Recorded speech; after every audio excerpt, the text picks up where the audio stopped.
Hello दोस्तों, क्या हाल है। आप देख रहे हैं इंपॉर्टेंट और सचोट न्यूज, जहां मिलती हैं आपको देश और दुनिया की तमाम बड़ी खबरें सबसे पहले और सबसे विश्वसनीय रूप में। कृपया वीडियो को लाइक और चैनल को सब्सक्राइब करें और कमेंट बॉक्स में जरूर बताइए कि आप ये वीडियो कहां से देख रहे हैं। तो चलिए शुरू करते हैं आज के वीडियो को। बंगाल की सियासत, गर्म मस्जिद शिलान्यास और विशाल गीता पाठ। पश्चिम बंगाल में एक साथ दो बड़ी घटनाओं ने राजनीतिक माहौल गर्मा दिया है। मुर्शिदाबाद में विवादों के बीच तृणमूल कांग्रेस के निलंबित विधायक हुमायूं कबीर ने शनिवार को बाबरी मस्जिद का शिलान्यास किया।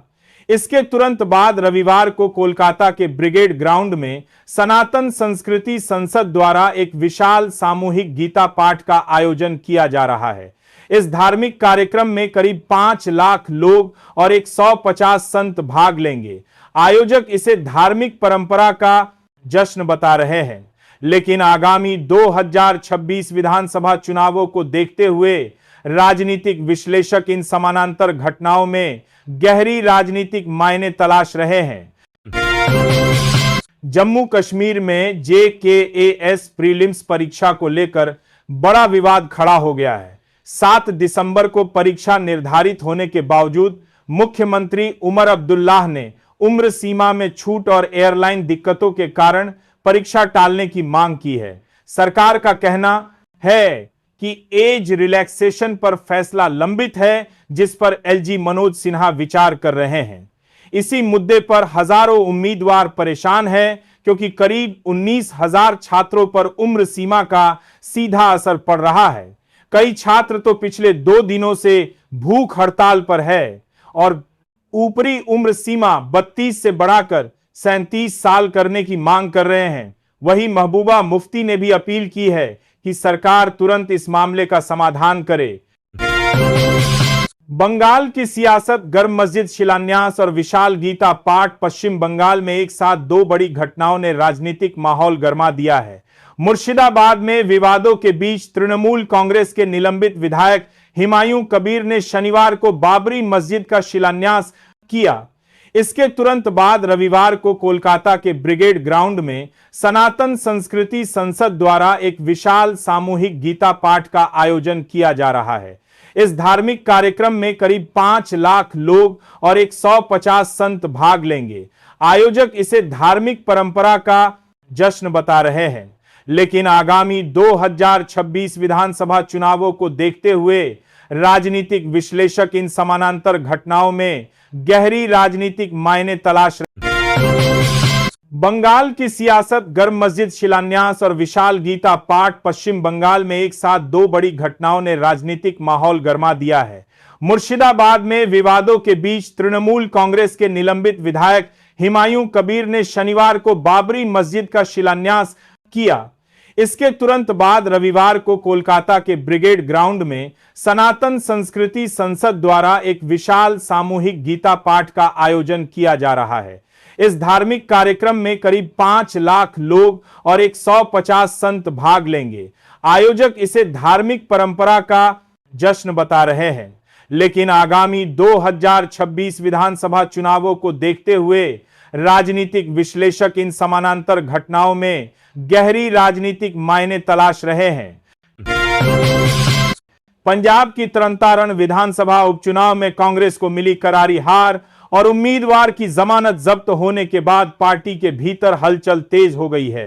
राजनीतिक गलियारों में चर्चा है कि पंजाब कांग्रेस अध्यक्ष अमरिंदर सिंह राजा वड़िग को हटाया जा सकता है। इसी माहौल में वड़िग ने प्रेस कॉन्फ्रेंस कर इन अफवाहों को विपक्ष की साजिश बताया और साफ कहा कि पार्टी ने कभी उनसे इस्तीफा नहीं मांगा। उनका कहना है कि अगर बदलाव होता है तो वे खुद इसकी घोषणा करेंगे। उधर पंजाब कांग्रेस में गुटबाजी भी गहराती दिख रही है।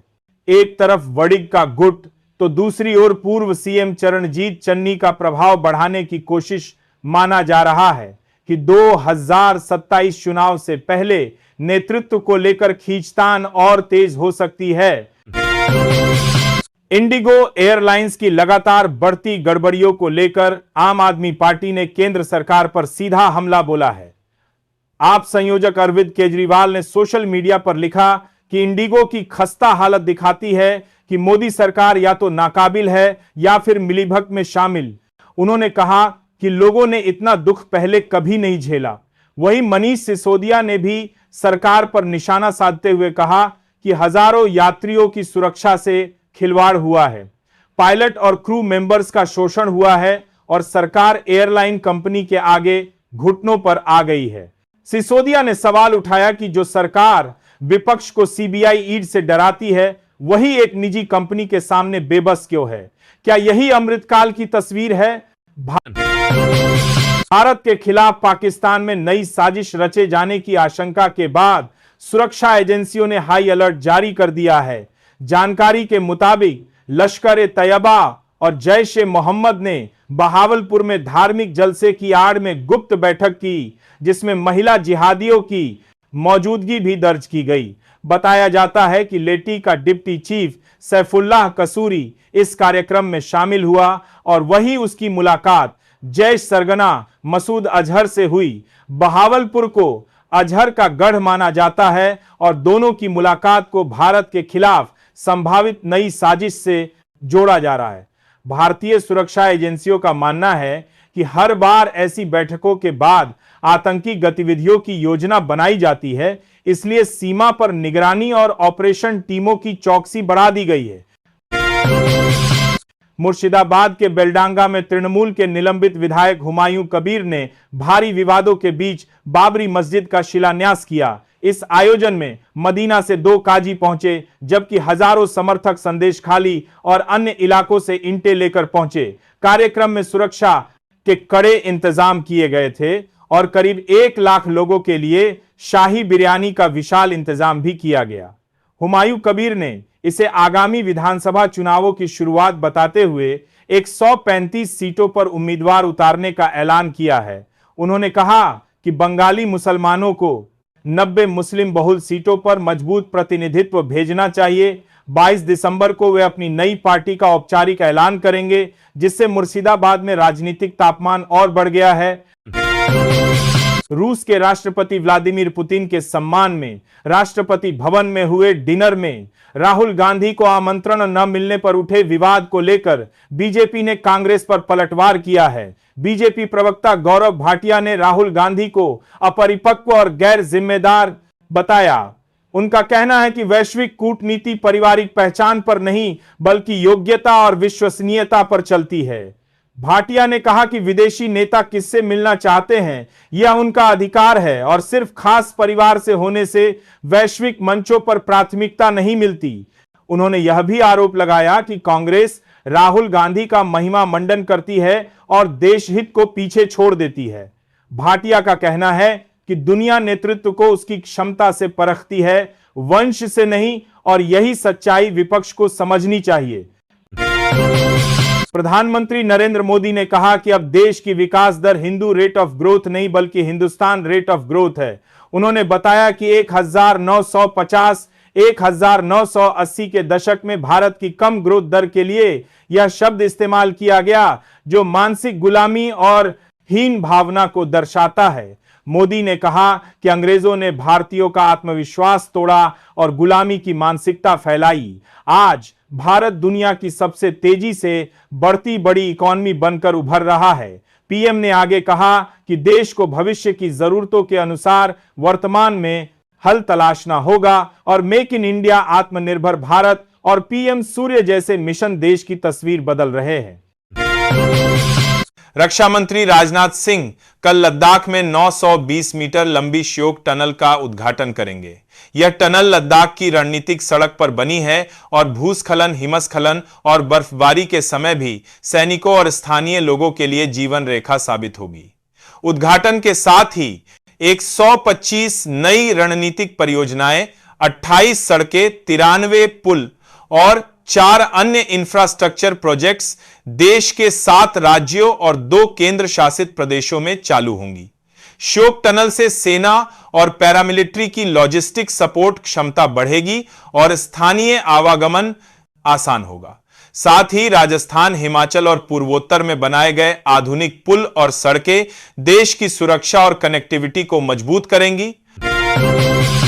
नए साल के साथ दिल्ली का नक्शा बड़ा बदलाव देखने वाला है। अब राजधानी में 11 नहीं बल्कि 13 जिले होंगे। शाहदरा जिला खत्म कर दिया जाएगा और इसका क्षेत्र शाहदरा उत्तरी व शाहदरा दक्षिणी जिलों में शामिल होगा। नई व्यवस्था के तहत नगर निगम के जोड़ कर दू 21 का कामिन करना होगा। 12 जोन के आधार पर 12 जिले बनाए जाएंगे, जबकि एनडीएमसी और कैंट एरिया मिलकर अलग जिला बनाएंगे। सरकार का दावा है कि इससे प्रशासनिक समन्वय बेहतर होगा, सीमा विवाद खत्म होंगे और नागरिकों को सरकारी सेवाएं तेजी से मिलेंगी। मुख्यमंत्री रेखा जोन के बाद पर वहां पर 12 जिला गुप्ता ने इस प्रस्ताव को मंजूरी दे दी है और जल्द ही इसे कैबिनेट में पेश किया जाएगा। हर नए जिले में मिनी सचिवालय भी स्थापित किए जाएंगे। मुख्यमंत्री योगी आदित्यनाथ सोमवार को मुरादाबाद के दौरे पर रहेंगे। वह सुबह 10:55 बजे बरेली से सर्किट हाउस स्थित हेलीपैड पर पहुंचेंगे। इसके बाद 11 से 12 बजे तक वह भाजपा विधायकों, एमएलसी संगठन पदाधिकारियों और एसआईआर कार्य से जुड़े प्रतिनिधियों के साथ महत्वपूर्ण बैठक करेंगे। मुख्यमंत्री विशेष निवेश क्षेत्र यानी एसआईआर की प्रगति का विस्तार से समीक्षा करेंगे और अधिकारियों से विकास कार्यों की मौजूदा स्थिति की जानकारी लेंगे। उनके आगमन को लेकर प्रशासन ने तैयारियां शुरू कर दी हैं। तय कार्यक्रम के अनुसार बैठक के बाद मुख्यमंत्री सीधे गाजियाबाद के लिए रवाना हो जाएंगे। इंडिगो संकट के बीच अहमदाबाद एयरपोर्ट पर भारतीय रेलवे यात्रियों के लिए बड़ी मदद बनकर सामने आया है। पश्चिम रेलवे ने एयरपोर्ट पर एक स्पेशल काउंटर बनाया है, जहां रद्द हुई फ्लाइटों से प्रभावित यात्रियों को तुरंत ट्रेन टिकट और सीट उपलब्ध कराई जा रही है। डीआरएम वेद प्रकाश के अनुसार रेलवे अपने हेडक्वार्टर कोटे की 50% सीटें ऐसे यात्रियों के लिए रिजर्व कर रहा है जिन्हें इमरजेंसी में यात्रा करनी है। टिकट बुक करते समय यात्रियों को कोच नंबर भी तुरंत बता दिया जाता है, जिससे उन्हें कंफर्मेशन का भरोसा मिलता है। दिल्ली, मुंबई, पुणे और जयपुर जाने वालों की संख्या अधिक होने के कारण नई दिल्ली के लिए 2 स्पेशल ट्रेनें भी चलाई गई हैं। रक्षा मंत्री राजनाथ सिंह कल लद्दाख में 920 मीटर लंबी श्योक टनल का उद्घाटन करेंगे। यह टनल लद्दाख की रणनीतिक सड़क पर बनी है और भूस्खलन, हिमस्खलन और बर्फबारी के समय भी सैनिकों और स्थानीय लोगों के लिए जीवन रेखा साबित होगी। उद्घाटन के साथ ही 125 नई रणनीतिक परियोजनाएं, 28 सड़कें, 93 पुल और 4 अन्य इंफ्रास्ट्रक्चर प्रोजेक्ट्स देश के 7 राज्यों और 2 केंद्र शासित प्रदेशों में चालू होंगी। श्योक टनल से सेना और पैरामिलिट्री की लॉजिस्टिक सपोर्ट क्षमता बढ़ेगी और स्थानीय आवागमन आसान होगा। साथ ही राजस्थान, हिमाचल और पूर्वोत्तर में बनाए गए आधुनिक पुल और सड़कें देश की सुरक्षा और कनेक्टिविटी को मजबूत करेंगे। सरदार वल्लभ भाई पटेल की 150वीं जयंती पर आयोजित सरदार पटेल 150वीं पदयात्रा का भव्य समापन हो गया। देश के 718 जिलों से लगभग 50 लाख लोगों ने इस राष्ट्रीय पदयात्रा में हिस्सा लेकर एकता के प्रतीक सरदार पटेल को श्रद्धांजलि दी। समापन कार्यक्रम में उपराष्ट्रपति जगदीप धनखड़, केंद्रीय मंत्री डॉक्टर मनसुख मंडाविया और मुख्यमंत्री भूपेंद्र पटेल मौजूद रहे। मंडाविया ने बताया कि यह यात्रा प्रधानमंत्री मोदी के आत्मनिर्भर और विकसित भारत के विजन से प्रेरित है। यह 26 नवंबर को सरदार पटेल के पैतृक गांव से शुरू हुई और 11 दिन बाद एकता नगर में समाप्त हुई। जगह जगह लोगों ने फल, पानी और सहयोग देकर पदयात्रा को जन आंदोलन का रूप दिया। देश भर में कुल 1500 पदयात्राएं आयोजित की गईं। गोवा के नॉर्थ अरपोरा में स्थित Birch by Romeo Lane night club में देर रात सिलेंडर ब्लास्ट हुआ, जिसमें 25 लोगों की दर्दनाक मौत हो गई। मरने वालों में 14 कर्मचारी और 4 पर्यटक शामिल है, जबकि 7 की पहचान अभी बाकी है। हादसा किचन के पास होने के कारण आग तेजी से फैल गई। मुख्यमंत्री प्रमोद सावंत ने बताया कि नाइट क्लब ने फायर सेफ्टी नॉर्म्स का पालन नहीं किया था। पीएम मोदी ने घटना पर गहरा शोक जताते हुए मृतकों के परिजनों को पीएमएनआरएफ से 2 लाख और घायलों को 50,000 रुपये देने की घोषणा की है। यह क्लब आरपोरा नदी के बीच बना भारत का पहला आइलैंड क्लब था, जहां देर रात तक पार्टी और कार्यक्रम चलते थे। कोलकाता के ब्रिगेड मैदान में सनातन संस्कृति संसद ने विशाल सामूहिक गीता पाठ का आयोजन किया, जिसमें धीरेन्द्र शास्त्री, साध्वी फतंभरा, राज्यपाल सीवी आनंद बोस और भाजपा नेताओं सहित लाखों लोग शामिल हुए। सुबह से उमड़ी भारी भीड़ के बीच पूरे मैदान में शंखुलू और ढाक की गूंज सुनाई दी।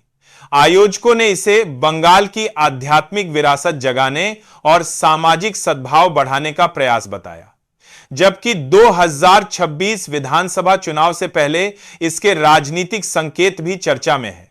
कार्यक्रम में राज्यपाल ने श्री कृष्ण अर्जुन संवाद का उल्लेख करते हुए भ्रष्टाचार के खिलाफ आवाज उठाई। आयोजकों का दावा है कि यह देश का अब तक का सबसे बड़ा सामूहिक गीता पाठ है। यूपी समेत 9 राज्यों और 3 केंद्र शासित प्रदेशों में वोटर लिस्ट का स्पेशल इंटेंसिव रिवीजन अंतिम चरण में है। चुनाव आयोग ने साफ कहा है कि 11 दिसंबर तक SIR फॉर्म न भरने पर आपका नाम 16 दिसंबर को आने वाली ड्राफ्ट लिस्ट में नहीं दिखेगा। अगर ड्राफ्ट लिस्ट में नाम न मिले तो घबराए नहीं, आपके पास अब भी अपना नाम जुड़वाने का मौका है। सबसे पहले वोटर ड्राफ्ट लिस्ट में नाम ऑनलाइन या BLO के पास जाकर चेक करें। नाम न मिले तो फॉर्म 6 भरकर मतदाता सूची में नया नाम जोड़े। जरूरी डॉक्यूमेंट तैयार रखें और चुनाव आयोग के जागरूकता शिविरों में भी आवेदन जमा कर सकते हैं। अंतिम वोटर लिस्ट 14 फरवरी को जारी होगी, इसलिए समय सीमा का ध्यान जरूर रखें। सरदार वल्लभ भाई पटेल की 150वीं जयंती पर आयोजित सरदार पटेल 150वीं पदयात्रा का भव्य समापन हो गया। देश के 718 जिलों से लगभग 50 लाख लोगों ने इस राष्ट्रीय पदयात्रा में हिस्सा लेकर एकता के प्रतीक सरदार पटेल को श्रद्धांजलि दी। समापन कार्यक्रम में उपराष्ट्रपति जगदीप धनखड़, केंद्रीय मंत्री डॉक्टर मनसुख मंडाविया और मुख्यमंत्री भूपेंद्र पटेल मौजूद रहे। मंडाविया ने बताया कि यह यात्रा प्रधानमंत्री मोदी के आत्मनिर्भर और विकसित भारत के विजन से प्रेरित है। यह 26 नवंबर को सरदार पटेल के पैतृक गांव से शुरू हुई और 11 दिन बाद एकता नगर में समाप्त हुई।